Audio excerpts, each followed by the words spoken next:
ওং শ্রী গণেশায় নমঃ। ওং নমঃ শিবায়। তো বন্ধুরা, আমি আমার এই ভিডিওতে খুবই সংক্ষিপ্ত আলোচনা করতে চলেছি সিংহলগ্নের মাঙ্গলিক সম্পর্কে।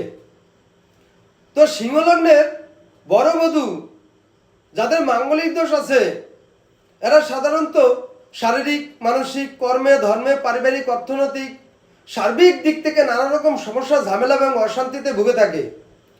তো এর থেকে পরিত্রাণ পেতে এবং মুক্তি লাভ করতে আমি আমার এই ভিডিওতে কিছু প্রতিকারের কথা আলোচনা করতে চলেছি।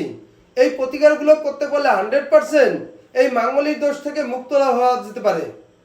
তো বন্ধুরা, সিংহলগ্নের জাতক জাতিক বা সিংহলগ্নের বড় বধূ এদের সর্বদা লাল রুমাল নিজের কাছে রাখতে হবে এবং ব্যবহার করতে হবে। এছাড়া কারো বিরুদ্ধে মিথ্যা সাক্ষী দেওয়া চলবে না। এছাড়া মায়ের সেবা যত্ন নিতে হবে এবং মাকে সদা সর্বদা খুশি রাখতে হবে।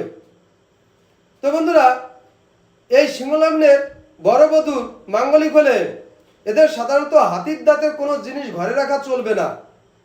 বাড়ির উঠোনের পাশে নিম গাছ লাগাতে হবে। কারোর থেকে কোনো দান গ্রহণ করা চলবে না এবং মিথ্যা কথা বলা চলবে না। তো বন্ধুরা, এছাড়া এই বড় বধূর সোনা এবং তামার আংটিতে পরিমাণ মতো রক্ত প্রবাল ডান হাতের দক্ষিণ হস্তে যে কোনো মঙ্গলবারের দিন শোধন করে ধারণ করতে হবে।